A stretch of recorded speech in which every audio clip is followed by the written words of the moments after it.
பேரா மாநிலத்தில் உள்ள சில ஆலயங்களுக்கு மாற்று நிலம் வழங்கப்பட்டும் அங்கு குடிபெயர மறுக்கும் ஆலய தரப்பினரின் போக்கு தமக்கு கவலை அளிப்பதாக மாநில ஆட்சிக்குழு உறுப்பினர் டத்தோ ஆ சிவனேசன் தெரிவித்தார்.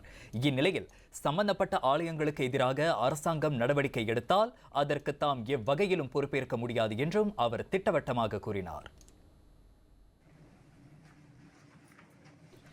பேராக்கில் அரசாங்க நிலங்களில் உள்ள ஆலயங்கள் எதிர்நோக்கும் நிலப்பிரச்சினைகளுக்கு தீர்வு காண பல்வேறு சுமூகமான நடவடிக்கைகளை மாநில அரசாங்கம் தொடர்ந்து மேற்கொண்டு வருகிறது.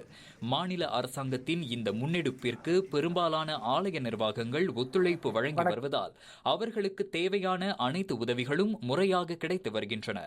ஆனால் சில ஆலய நிர்வாகத்தினர் வழங்கப்பட்ட புதிய இடத்திற்கு மாற்றலாகி செல்லாமல் முரண்டு பிடித்து வருவதால் மாநிலத்தில் உள்ள 55 ஆலய பிரச்சினைகளுக்கு இன்னும் தீர்வு காணப்படாமல் உள்ளதாக சிவனேசன் கூறினார். அந்த மாதிரி சூழ்நிலையில் நம்ம ஒன்றும் செய்ய முடியாது.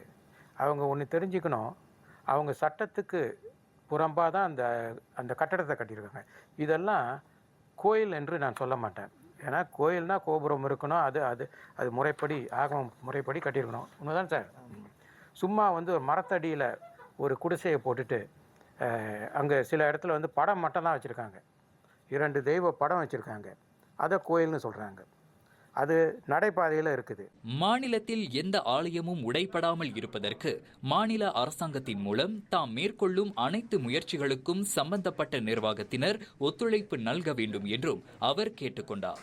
இன்று ஈப்போவில் உள்ள 5 ஆலயங்களுக்கு மானியம் வழங்கும் நிகழ்ச்சிக்கு பின்னர் செய்தியாளர்களிடம் பேசிய சிவனேசன் அதனை கூறினார்.